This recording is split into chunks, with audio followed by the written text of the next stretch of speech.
जो है निजी कंपनी की तरह चल रही थी और निजी कंपनियों में हम लोग को काम करना कहीं से भी अच्छा नहीं लगा। हम लोग चुनाव जो लड़े थे वो कंप्लीट भाजपा के बैकग्राउंड पे ही चुनाव लड़े थे। बीते दिन वीआईपी के तीनों विधायकों ने बीजेपी में विलय कर लिया, जिसके बाद राजनीतिक सरगर्मियां तेज हो गई हैं। बताते चले कि आज जो विधायक वीआईपी से बीजेपी में विलय किए हैं उसमें से एक विधायक राजू सिंह भी हैं, जिन्होंने आज मीडिया कर्मियों से बात करते हुए कहा कि वह प्राइवेट लिमिटेड पार्टी रह गई है वीआईपी, इस वजह से हमने वहां से छोड़ दिया सदस्यता और बीजेपी की सदस्यता ग्रहण कर ली। इतना ही नहीं, उन्होंने यह भी कहा कि हमने पहले भी जो 2020 का चुनाव लड़ा था वो भी वीआईपी के नाम पर ही खाली लड़ा था, लेकिन जो हमारा बैकग्राउंड था वो बीजेपी था, एनडीए था। लेकिन जिस तरीके से पहले उत्तर प्रदेश चुनाव में मुकेश सैनी ने वीआईपी सुप्रीमो मुकेश सैनी ने बीजेपी के अगेंस्ट जाकर चुनाव लड़ा, उसके बाद अब बोचहा विधानसभा सीट पर जब बीजेपी ने प्रत्याशी उतारा तो उसके खिलाफ भी मुकेश सैनी ने प्रत्याशी उतार दिया। तो इस वजह से हमने बीजेपी का दामन थाम लिया। हालांकि जब उनसे पूछा गया कि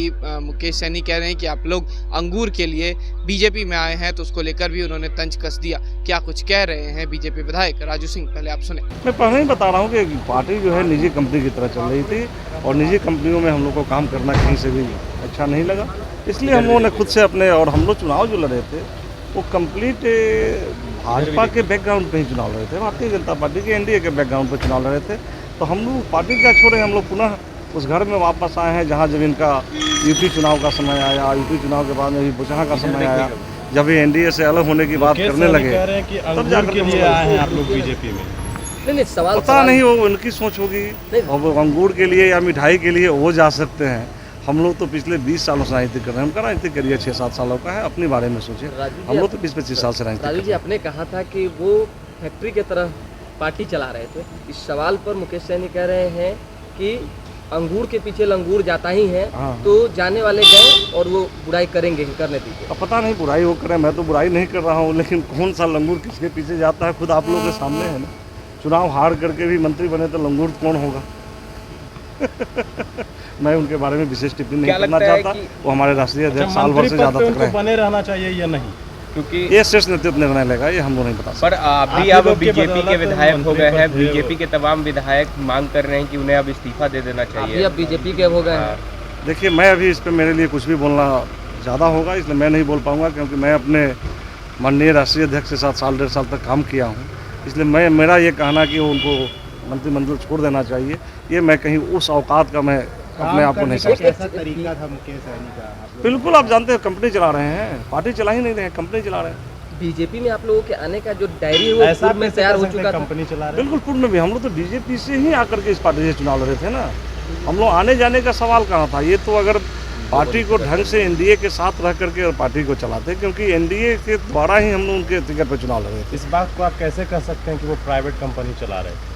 प्राइवेट कंपनी ही चलाई जाती है ना। हम लोग को किस ढंग से टिकट मिला है, क्या हुआ है, आप लोग से छुपा हुआ है।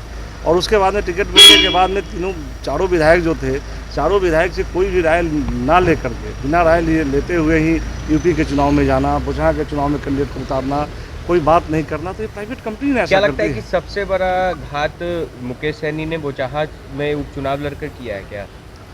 नहीं, उन्होंने शुरुआत ही कर दिया था इस ढंग से। हमारी एक छोटी पार्टी थी, जिस पार्टी को बने हुए अभी 4-5 साल ही हुआ था, और उस पार्टी को उन्होंने समझ लिया था जैसे कि जदयू हो, लोजपा हो या भारतीय जनता पार्टी हो, उसकी बराबरी करने लगे थे। ठीक है, पार्टी बनी है, पार्टी नहीं बनी है, पार्टी को हक अधिकार होता है, लेकिन हक अधिकार इस तरह से नहीं मांगा जाता, वो छीनने की बात करते थे। सपना देखना गुनाह नहीं है, वो तो कहते ही हैं। आप लोग को लीड कौन कर रहा था? हम लोग कौन लीड करेगा? पूरे बिहार विधानसभा में आज हमसे सीनियर मात्र 30-32 लोग ही सीनियर हैं। हम 20 साल से राजनीति कर रहे हैं, हमको कौन लीड करेगा भाई? पार्टी के अंदर जो राष्ट्रीय अध्यक्ष थे आपके, क्या उससे किसी प्रकार की कोई बातचीत कभी नहीं होती थी? कभी कभार होती थी बात, कभी कभार बात होती थी, उनके पीएस फोन लगा करके बात देते कराते थे, बात होती थी। बात जब भी बात हुई है, कभी जा करके मिलकर भी बात किया हूँ और अपनी भावना को उनसे अवगत कराते रहता था। आप लोग के माध्यम से 6 महीना पहले से उनको अवगत कराते रहे। मुकेश सैनी बोल रहे कि कभी झुकेंगे नहीं, चाहे जो कुछ भी हो जाए। कभी झुकेंगे नहीं, जब उनका सवाल है तो हम लोग भी तो यही बोलते हैं, कभी झुकेंगे नहीं। इसी सवाल पे तो पार्टी से अलग होकर के भारतीय जनता पार्टी में अपने पुराने घर में आए। ठीक, हम लोग का भी सवाल। उन्होंने बहुत आशीर्वाद दिया है, बहुत खुशी होकर विदा किया है, शुभकामनाएं दी हैं। अरे शुभकामनाएं, मैं भी उनको शुभकामनाएं देता हूँ कि राजनीतिक भविष्य उनका उज्जवल हो, लेकिन अपनी शैली जो है राजनीति की शैली को बदले, भगवान करे आगे बढ़े। लेकिन आप उनके साथ गलत किया, ऐसा कुछ उन्होंने बोला? अब गलत या सही क्या है निर्णय मैं तो खुद नहीं ले सकता, ये तो जनता लेगी ना। तो अपने बयान में सुना कि राजू सिंह का कहना है कि इस तरीके का बयान मुकेश सैनी को नहीं देना चाहिए और कौन किस अंगूर के पीछे पड़ा है वो तो वक्त बताएगा। हालांकि जिस तरीके से कल राजनीतिक सरगर्मियां तेज हुई, वीआईपी पार्टी के तीनों विधायकों ने बीजेपी का दामन थाम लिया और आज जाकर जब मुकेश सैनी ने प्रेस कॉन्फ्रेंस किया तो वहां पर भी उन्होंने कह दिया कि हमने पहले भी संघर्ष किया और आगे भी संघर्ष करते रहेंगे। बीजेपी ने धोखा देकर तीनों विधायकों को अपने पाले में कर लिया है और बिहार की पहली जो बड़ी पार्टी है यानी कि सबसे बड़ी पार्टी का दर्जा हासिल किया है। फिलहाल खबर में सिर्फ इतना ही। आप हमारे साथ बने रहें और देखते रहें DTV भारत। नमस्कार।